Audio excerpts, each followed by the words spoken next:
नागपूरमध्ये ओबीसी संघटनांचा महामोर्चा यशवंत स्टेडियम ते संविधान चौकापर्यंत हा महामोर्चा निघतोय। 2 सप्टेंबरचा जीआर रद्द करण्याची मागणी होते। नागपूरमध्ये आज ओबीसी संघटनांकडून मोर्चा काढण्यात येतोय। विजय वडेट्टीवार यांच्या उपस्थितीमध्ये हा मोर्चा काढण्यात येत आहे।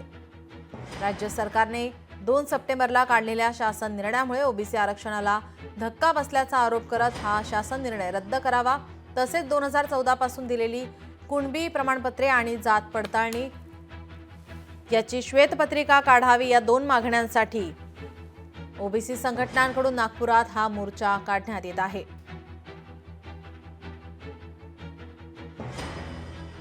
या मोर्चाला आता थोड्याच वेळात सुरुवात होणार आहे। विजय वडेट्टीवार यांच्या नेतृत्वाखाली हा मोर्चा निघत आहे। नागपूरमधील ही दृश्य आपण पाहतोय। ओबीसी संघटनांकडून मोर्चा काढण्यात येतोय।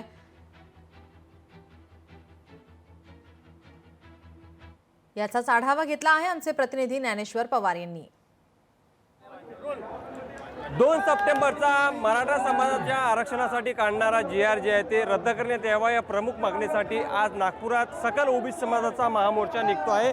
आता यशवंत स्टेडियममध्ये मोठी गर्दी ओबीसी समाजात जमलेली आहे। आपण पाहाल तर हातामध्ये फलक घेऊन गळ्यात पिवळा शेला टाकून सकल ओबीसी समाज या ठिकाणी दाखल झालेला आहे।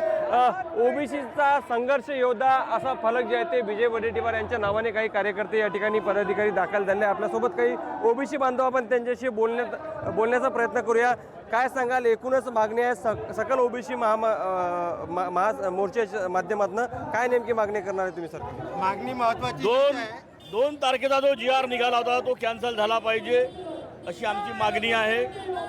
आमच्या हक्काचा ओबीसीचा जो हक्क आहे हा सगळ्यांना मिळाला पाहिजे, बरोबर आहे भाऊ? आणि त्या हक्कावर ज्यांनी गदा आणलेली आहे, ज्या बाकीच्या आधार समाजाला जी काही जागा देण्यात आहे ती जागा देण्यात येऊ नये, त्यांना कुठं सामावून घ्यायचं हे सरकारचा प्रश्न आहे। आमचा महत्त्वाचा विषय आहे की ओबीसी जो आहे त्यांना ओबीसीमध्येच ठेवा, इतरांना तुम्हाला काय कुठं सामावून घ्यायचं ते सामावून घ्या। अन्यथा आज 2 तारखेचा जो जीआर रद्द झालेला नाही, अख्ख्या महाराष्ट्र पेटून उठल्याशिवाय राहणार नाही। ओबीसी आता जागा झालेला आहे।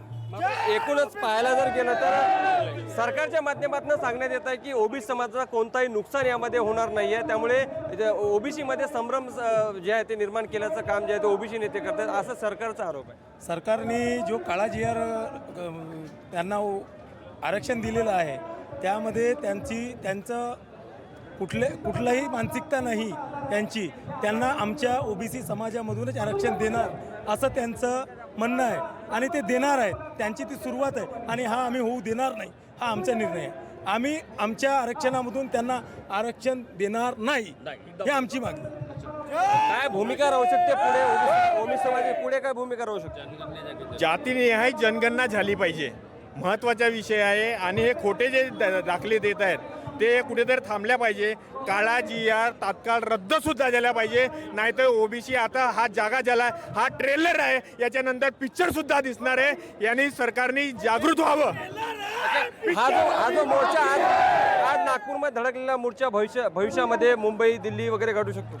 आम्ही आमच्या हक्कासाठी आज नागपूरमध्ये हा महामोर्चा लाखोच्या संख्येने इथे ओबीसी बांधव हजर झालेले आहे। याच्यानंतर जर सरकार आम्हाला नाही का कसा योग्य न्याय देणार नाही, कारण सरकारने जो जीआर काढलेला आहे तो सगळ्यांच्या दिशाभूल करणारा आहे। आम्ही या जीआरला आम्ही कदापि मान्यता देणार नाही। आज जर नाही का सरकारने आम्हाला न्याय नाही दिला तर आम्ही याच्यानंतर मुंबईनंतर दिल्लीला पण जाऊन धडकू। याच्यानंतर आमची ही चळवळ खूप मोठ्या प्रमाणात वाढत जाईल। आम्हाला चळवळीचा नाही का कसं याचं व्यापक स्वरूप जे आहे खूप मोठ्या प्रमाणात होईल।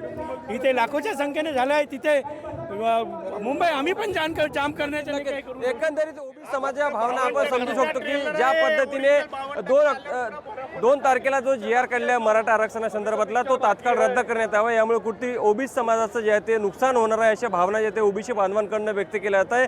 आज नागपूरमध्ये जे आहे ते सकल ओबीसी समाजाचा निघणारा महामोर्चा हा फक्त ट्रेलर आहे, अजून पिक्चर बाकी आहे अशा प्रतिक्रिया देखील या ठिकाणी व्यक्त केली जाते। त्यामुळे नक्कीच जर आज ओबीसी समाजाच्या मागण्या सरकारने मान्य नाही जर केल्या तर भविष्यामध्ये हा मोर्चा मुंबईमध्ये देखील धडकू शकतो असा इशारा एकंदरीत या ठिकाणाहून ओबीसी बांधवांनी दिला आहे। लोकशाही मराठी करता मी ज्ञानेश्वर पवार, नागपूर। लोकशाही मराठी ऐका, पहा, जागरूक रहा।